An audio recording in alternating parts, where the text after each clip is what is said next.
From the first time we discussed this book in Washington, D.C., to the date it was finished was about 4 months. When we work together, we absolutely crush it. Last, thanks to all the people we met along the way in the Bahamas. The Bahamian people are good as gold. You all deserve better than your government is giving you. Introduction.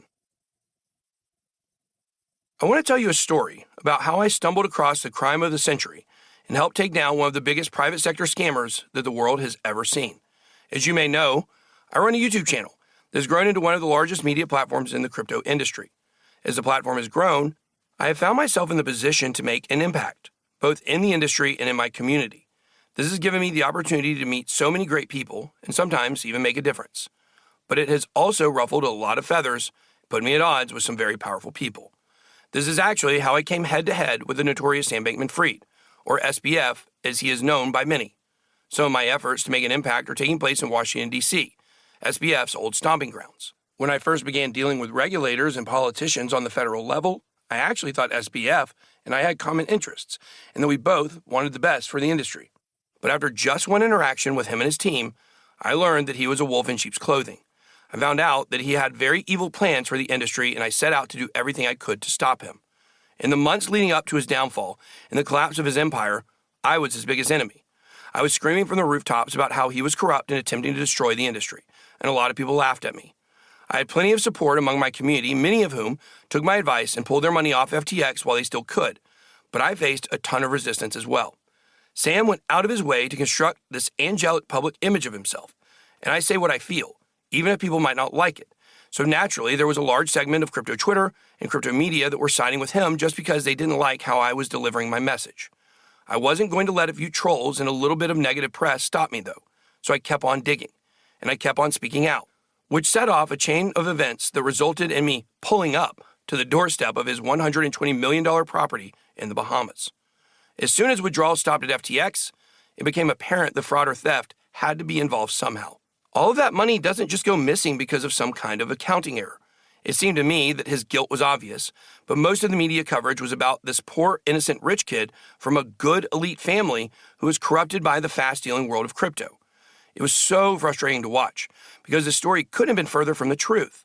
In reality, it was SBF who came and corrupted the young and idealistic crypto industry.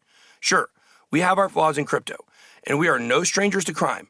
But SBF seems to have been a pathological scammer who was systematically destroying the industry from within so he could take it all for himself, and he almost pulled it off.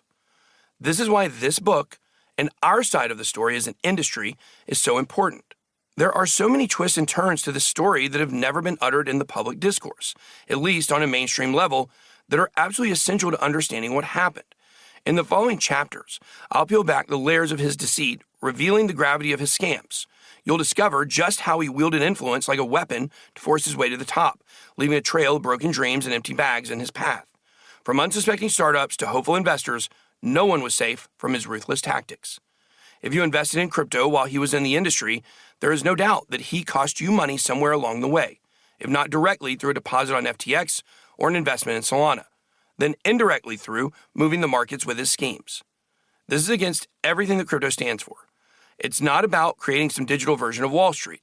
It's about taking power away from the elite few and giving it back to the people. It's about making the world of finance more open, more transparent, and more equitable.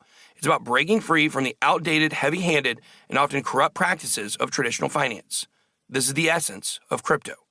FTX looks more like a Wall Street trading firm than a crypto company, with how everything is hidden and centralized.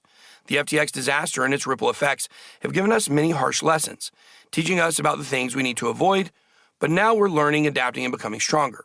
Many people are starting to realize that decentralization is more than just a buzzword. Unlike traditional finance, where a handful of institutions control the flow of money and information, a decentralized system allows for distributed power and transparency. It gives us the power to control our own economic destinies without the need for rent-seeking middlemen.